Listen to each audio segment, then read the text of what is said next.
मेरा नाम है हरिया, मैं काम करता हूँ बहुत बढ़िया, खाता हूँ खाना और रोज गाता हूँ गाना। अरे यार, आज तो बहुत देर हो गई।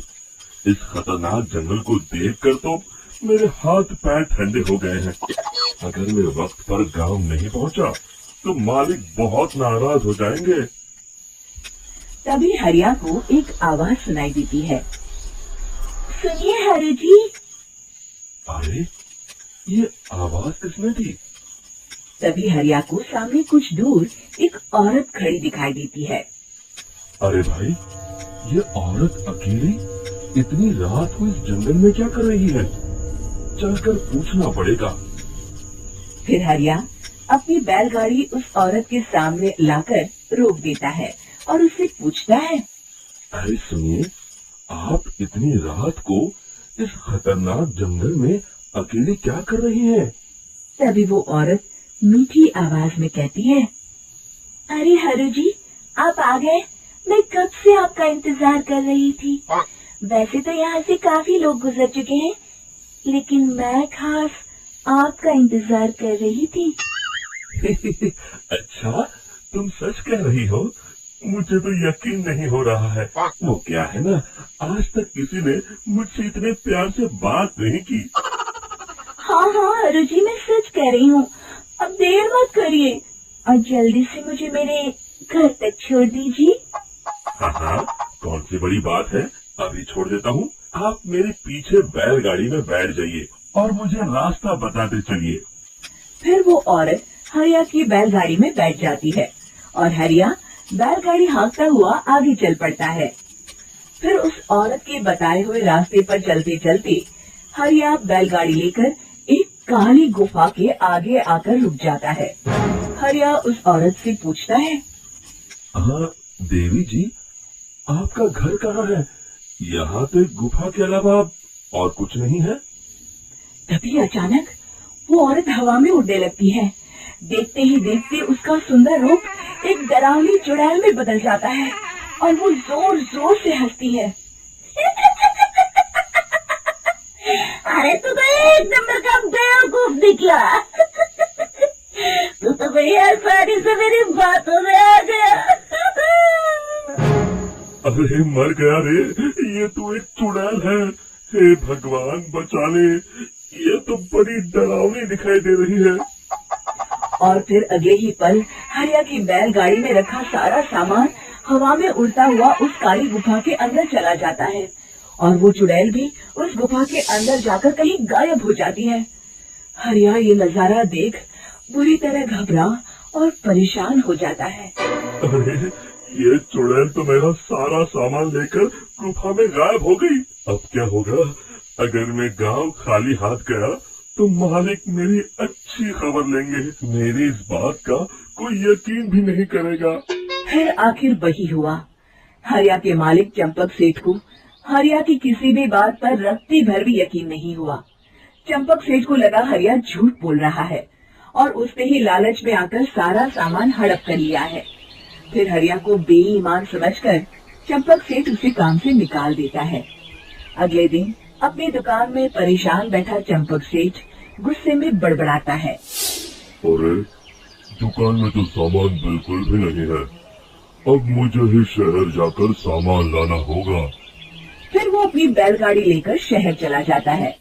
शहर से सामान लेकर जब चंपक सेठ वापस गांव लौट रहा होता है, तभी उसे एक आवाज सुनाई देती है। चंपक जी, ओ चंपक जी। अरे, ये तो कोई मेरा नाम लेकर मुझे पुकार रहा है। फिर उस रास्ते में वही औरत खड़ी दिखाई देती है। फिर क्या था, हरिया की तरह चंपक सेठ भी उस औरत के पास अपनी बैलगाड़ी लेकर जाता है और वो भी उसकी चिकनी चुपड़ी बातों के मुंह जाल में फंस जाता है। फिर चुड़ैल उसे भी अपनी गुफा तक ले जाती है और उसका सारा सामान लेकर गुफा में गायब हो जाती है। बेचारा चंपक सेठ लाचार होकर खाली हाथ गांव लौट आता है। फिर ये उस जंगल में रोज की बात हो जाती है। जो कोई भी शहर से कुछ लेकर गांव की तरफ लौटता, वो चुड़ैल उसे बेवकूफ बनाकर उसका सारा सामान लेकर गुफा में गायब हो जाती। एक दिन हरिया एक लकड़हारे को उसी जंगल की तरफ जाते हुए देखता है। फिर हरिया उसे रोकते हुए कहता है, अरे भाई, क्यों अपनी मौत को दावत दे रहे हो? मेरी बात मानो, आगे जंगल में मत जाओ, वहाँ एक बड़ी भयानक चुड़ैल रहती है।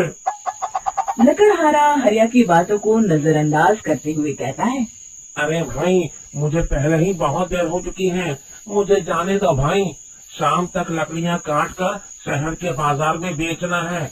तुम अपनी ये कहानी किसी फुर्सत में बैठे इंसान को सुनाओ, अब मैं तो चला। इतना कहकर लकड़हारा वहाँ से आगे जंगल की तरफ चला जाता है। फिर अगले दिन गांव के मुखिया के घर के बाहर बहुत सारे लोग जमा हो जाते हैं।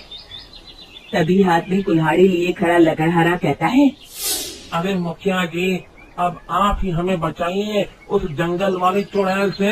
हमारा सारा काम तो शहर से ही होता है। अरे मुखिया जी, उस चुड़ैल की वजह से तो मैं पूरी तरह बर्बाद हो गया हूँ। हम सबको मिलकर उस चुड़ैल का कोई इलाज करना पड़ेगा। तभी भीड़ में खड़ा बीरा कहता है, आप लोग चिंता मत करिए, कल से वो चुड़ैल किसी को नहीं लूट पाएगी। मेरे पास एक बहुत अच्छी तरकीब है। तभी चंपक सेठ उसका मजाक उड़ाते हुए कहता है, अरे तेरा नाम बीरा है तो क्या हुआ? तूने अभी उस चुड़ैल को देखा नहीं है? जाकर अपना काम कर, बड़ा आया।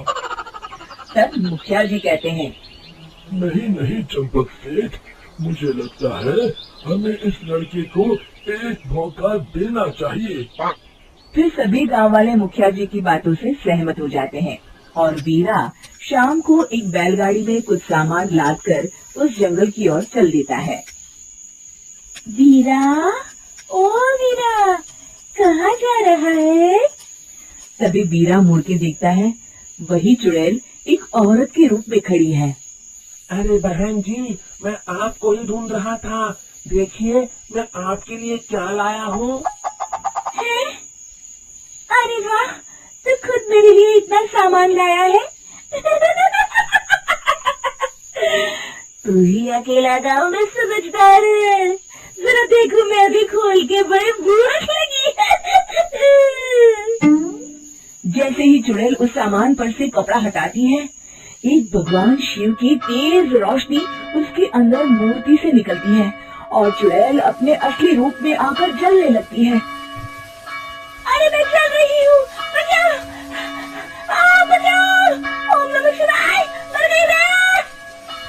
देखते ही देखते वो चुड़ैल राख के साथ उड़ जाती है और सभी गांव वाले भी वहां जाते हैं। शिक्षा बुराई पे सदा अच्छाई की ही जीत होती है।